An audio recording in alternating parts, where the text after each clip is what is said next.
in where I wrap up my top 10 books of this year, and I cannot believe that this year has already gone by. It's just insane that this year has already gone by. Anyway, I was going through my books that I read. I read 41 books this year. I actually said it was 40 in the previous video. It was actually 41. And it was a hard time narrowing down 10. There's a lot of good books I read, but these are my 10 favorite. Like, I love all of these. I think I've given every one of these 5 stars, if not maybe a 4.5, but I just really love these. And what merits in the top 10 is, you know, a book that I think about often, a book that I just loved reading, that I really felt like everything in it was great. There may have been some points I didn't like it, but overall I just loved it. So that's what books got into this video. I have 2 previous videos. One was my reading goals for this next year, and my second one was my reading wrap up of the whole year. So I highly recommend you check out those as well. I will leave them down below, as well as any of these other books. All these books I mentioned I have given a book review on. I'll leave the link right here or down below for you to go check out the book review on each particular book. I'm not going to talk too much more into it. Let's get into my top 10, and of course we're going to start with 10. So my number 10 book is going to be November 9th by Colleen Hoover, and this is the first year Colleen Hoover has ever been on my top 10. And yeah, I really love November 9th. It was a really great book. This is a new adult book about a girl and guy that see each other once a year. They have no other contact but this once a year November 9th. And it was a really good book. I called it book crack because it was so addicting. You had to finish it like immediately. It was just it had a lot of romance. It had a great plot, a lot of twists in it. It was a really good book. Like I said, all of these books have reviews, so click the book to go see it, or a link will be down below. But yeah, this was my number 10 pick, and I'm happy it made it up here.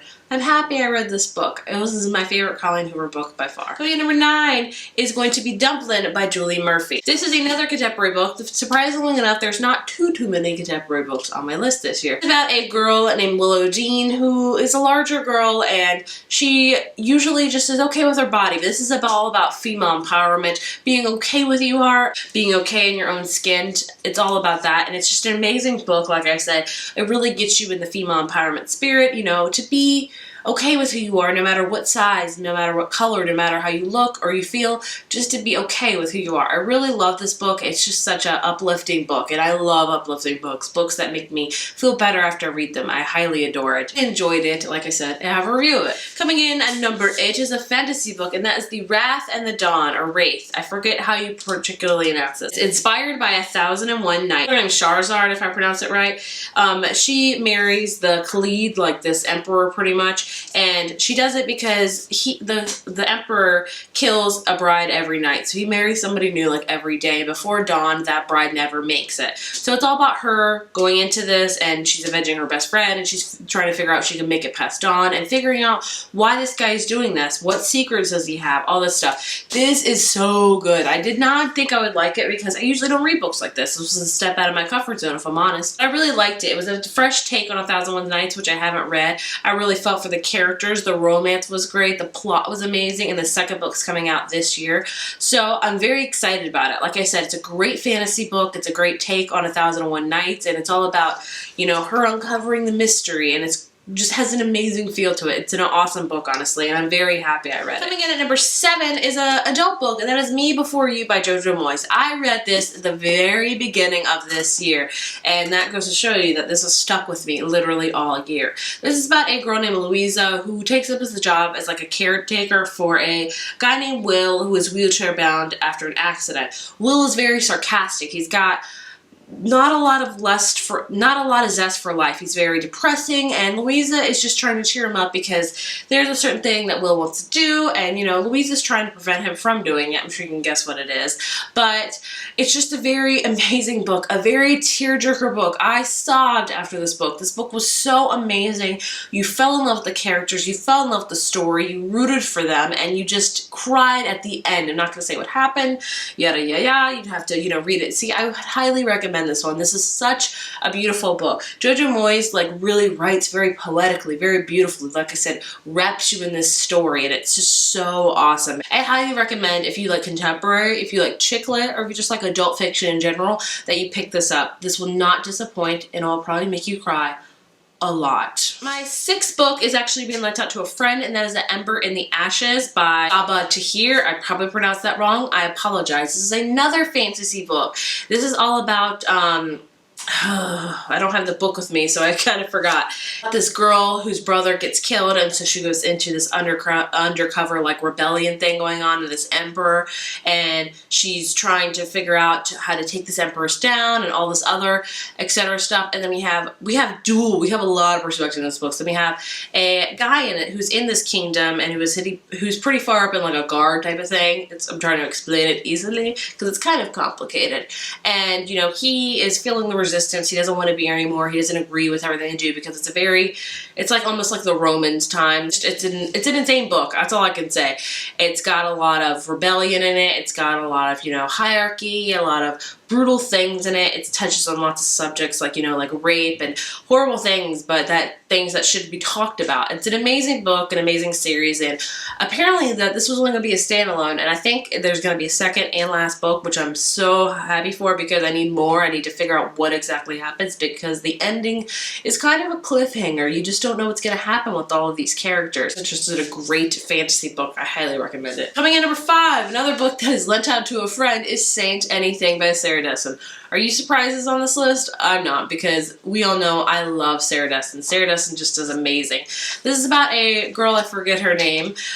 She has a family and her brother is sent to jail for, you know, screwing up in life, doing lots of things horribly, but her family just doesn't seem to realize that he's doing horrible things. They just constantly think of him as the good one. You know, they still love him, which is they should, but they still put him on this pedestal. And this girl, I think her name's Sydney, is getting very tired of it. She knows she wants her brother to atone for what he's done, and she's just, you know, she changes, she meets new friends in life, and it's just all about that. She meets a boy, of course, but this book's all about, you know, learning to deal with your family's junk, you know, owning up to what you've done, honestly. And this is such a good Sarah Dessen book. It's actually one of my favorite Sarah Dessen books ever which is surprising because she's written like 12, and this book was so amazing. It was very, you know, light and fluffy, but still had a depth to it, if you will. It's such a good book. I highly recommend if you like contemporary, or if you're just wanting to get into Sarah Dessen, to pick this one up, because it will not disappoint. It was such a good book. And as always, I say with Sarah Dessen books, the side characters or the supporting characters are amazing. You love all these supporting characters and you root for them and you just fall in love with them and want to hang out with them in real life. The 4th book on my list is going to be The Martian by Andy Weir. This is an adult sci-fi book, and I love this book. I mainly picked this book up because I was being made into a movie and I wanted to check it out. And I'm so glad I did. This is really out of my comfort zone. Number 1, I really don't read much adult books. Number 2, I really don't read much sci-fi. So I'm so happy I read it. I'm sure you've heard of the plot line. It's about an astronaut named Mark Watney who is with his crew on Mars, and he gets injured, and I think he's dead, but he's actually alive, and he gets stranded on Mars, quintessentially. A lot of this book has a lot of technical jargon in it. It's got a lot of, you know, him trying to survive. It's a lot of botanist, technical, mechanical things that is very confusing. I did not 100% enjoy that aspect of the book because I didn't understand it, if I'm honest. But overall, the tone of this book is really good. What really makes this book amazing is Mark Watney himself. He's got a very sarcastic, witty sense of humor. And Mark Watney's voice and his character really, I think, made me fall in love with this book. It's got a great plot, don't get me wrong, but there's a lot of, like I said, technical, mechanical, botanist stuff in here that I didn't understand. I think a lot of people would, though, so don't be wary going into it. And if you are wary, just, you know, try it out. Like I said, Mark Watney really makes this book. And the movie is amazing as well. I have seen the movie and I really loved it. I think it did the book justice, which is very rare nowadays for that, but I adore this book. I mean, this book's going to stay with me forever. That's how much I like it. It's just I'll think about it often. So I highly recommend, you know, if you're interested in sci-fi and adult, I would highly recommend you pick this up because the voice, the characters, because you get more than Mark Watney, is just really awesome. Coming in at number 3 is going to be Crest by Marissa Meyer. I just read this literally this month, or like the end of maybe November. I loved it. This has been sitting on my shelf for a while. I have read Cinder and Scarlet as soon as they came out. This is the 3rd book in the Lunar Chronicles. It's a fantasy series, a fairy tale retelling, if you will. Each book tells the a different take on a, you know, Disney princess or whatever. The first one's Cinderella. The second one was Scarlet, Little Red Riding Hood. Crest is Rapunzel, and the fourth one, Winter, is Snow White, quintessentially. What I love about this is it's not exactly a fairy tale retelling. Yes, you will get hints now and there about that, which I like, but it's, you know, it's a totally kind of different world. And like I said, each book focuses on a different character, but that doesn't mean you don't get the previous characters involved. This whole series intertwines with all these characters. You get wrapped up in them. You get wrapped up in their whole storyline. This series is so good. I say right now the series is over. So if you haven't read it, marathon it, because that's, I think, the best way to read it. It's such a good fantasy fairy tale retelling. So good. And then coming in at number 2 is, of course, Winter by Marissa Meyer. I finished this literally this past week and I loved it. This is the 4th and final book in the Lunar Chronicles, and it was so good. It wrapped everything up amazingly. Everything came to a head. It was just so awesome. I love this one. This is definitely, I think this might be my favorite. In Winter, I think, are my favorite in the whole series, honestly. And I don't know if that's because I read them back to back, so I really had a fresh take on it, and I really absorbed and loved it, you know. But I really love this series, and I just had to put it on my list, and it had to be high up because when I wasn't reading this book, I was thinking about this book, about what was happening, what was going to happen. So, you know, that's when you love it. Even when you're not reading it, you're thinking about it. I could be out shopping. I'm like, man, I wonder what's going to happen next with Cinder. You know, what's going to go on? What's going to happen with Winter? That just says something, honestly. And so I love this series, and I'm so sad it's over. Like, I think I'm going to get in a book hangover because it's over. So, coming in number 1, if you have watched my channel this past year, this should come as no surprise. It is A Court of Thorns and Roses by Sarah J. Maas. I forget. I read this on ebook. I still haven't owned a physical copy of it, but I loved this book. This is also kind of a fantasy fairy retelling. Can you sense a theme of this video? This is all about almost like Beauty and the Beast, if you will. Very loosely based, I would say. You know, what I like about fairy tale retellings is there's some books that really rely heavily on the fairy tale retelling, and there's some books that are fairy tale retellings that just kind of hints and spatterings here and there, which I really tend to enjoy more, apparently. But this one's all about a girl named Faye, I think that's her name. Oh, I forget her name. And it's all about fairies too, which is also surprising because I usually don't really do well with fairy books, but I'm not surprised because it's Sarah J. Maas, and she has written the Throne of Glass series, which I adore and love. Another amazing fantasy series. This is all about fairies and her going to the night, or her going to the fairy court and learning more about it. And it's almost like, you know, Tamlin, he's a very like beast, like Beauty and the Beast. It's hard to explain. It's just like, all I can say is it's a loosely based Beauty and the Beast fantasy, all spattered into one with fairies, if that makes sense. It was such a good book. The romance was amazing.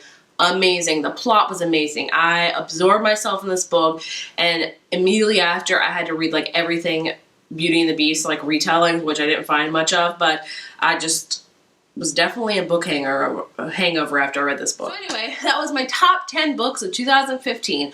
Overall, I thought 2015 was a great year for books. I'm really happy with my top 10. I really love all these books I listed, and I'm happy I read them, and I can't wait for 2016 and to see what favorite books I'll have. I have a feeling I'll have some because I've already looked through the 2016 releases, and I'm excited for the releases, and I can't wait to read for 2016. I hope it's going to be another great reading year, and thank you all for watching. And if you have a top 10 list, let me know what your top 10 favorite books of this past year were.